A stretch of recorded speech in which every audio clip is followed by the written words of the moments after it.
Hello, my name's Claudia Richards, and I'm talking to you today about my relationship with blood donation. Now, having checked, I've discovered that I, about 35 years ago, first registered as blood donor.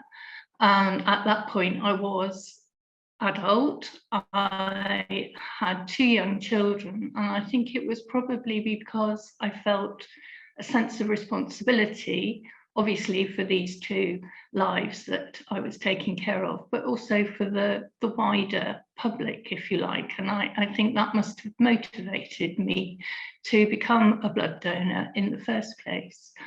I found it really easy to register, and the actual process of giving blood itself, as well as the regular contact with the blood transfusion service, who called me twice yearly to a session near to me.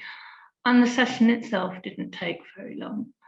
And I was very comfortable while I was giving blood. And there was tea and biscuits afterwards, which is always a bonus, and some very nice people to talk to. And even for people who are not that happy with needles, the nurses are really very adept at actually taking the blood from you in the least painful way possible, and you really aren't aware, once the needle has been inserted, that anything is happening at all.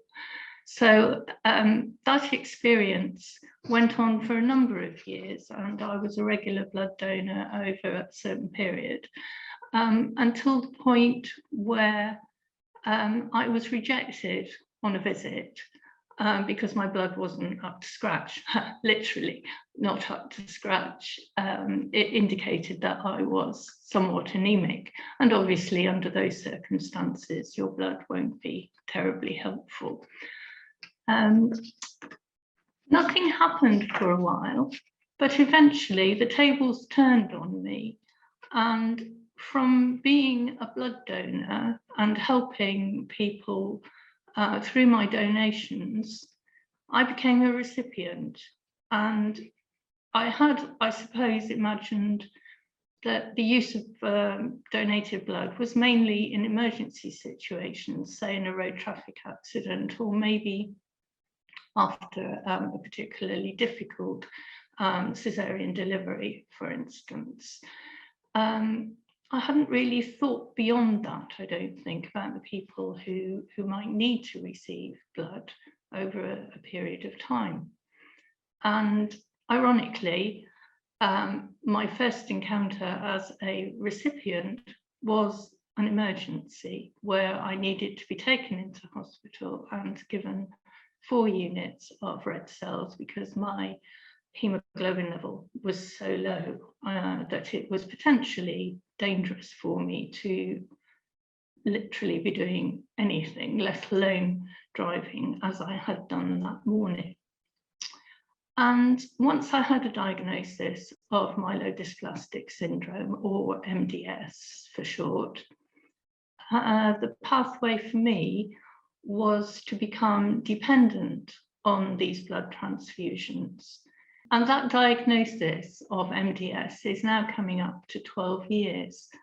And believe it or not, over that period, I've received over 475 units from people who have donated this life-giving and basically life-sustaining and transforming substance at no loss to themselves, because you make up those blood cells very quickly if you look after yourself properly. And the transformation that I talk about is absolutely miraculous, because when you are chronically anemic, as I am, you lose the capacity to think straight, to make decisions, to motivate yourself to do anything. First of all, you haven't got the energy to do it, but also you haven't got the will to do it, more importantly, I think. And just a day or two after having a blood transfusion, I find my mindset is completely different, and therefore my quality of life is made enormously better by receiving regular blood transfusions. Fortunately, I have a reasonably common blood group, and so I've never encountered any problem with the supply to keep me well and to keep me functioning, basically. And for my particular type of MDS, these blood transfusions are my only option. There is no current medication that can replace them. There is no treatment that can alter the progress or not of my MDS. So I'm totally reliant on the stock of blood continuing to support me over time. I understand that COVID-19 has had quite an impact on blood stocks. And even prior to that, there were occasional requests for people with certain blood groups to come forward and give blood, because there are rarer blood groups that can be actually determined by your ethnicity.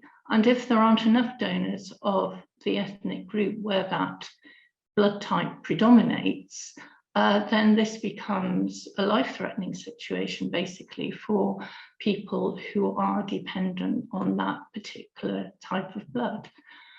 And it isn't even just a case of the right blood group. It has to be matched very carefully to you in terms of the antibodies that you carry. So, well, you and the donor, in fact. So therefore, the pool, if you like, of donors from whom you can be matched narrows down at that point, and particularly if you are one of those rarer blood groups.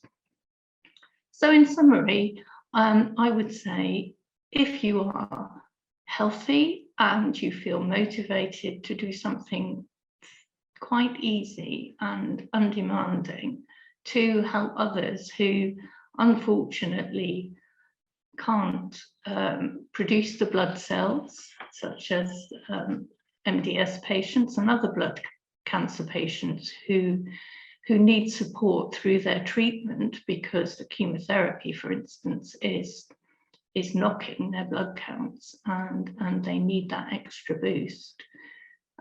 Please don't hesitate to get in touch with the transfusion service and to sign up as a donor, because we are all extremely grateful for the people who selflessly donate on a regular basis to keep us healthy and enable us to lead fulfilling lives.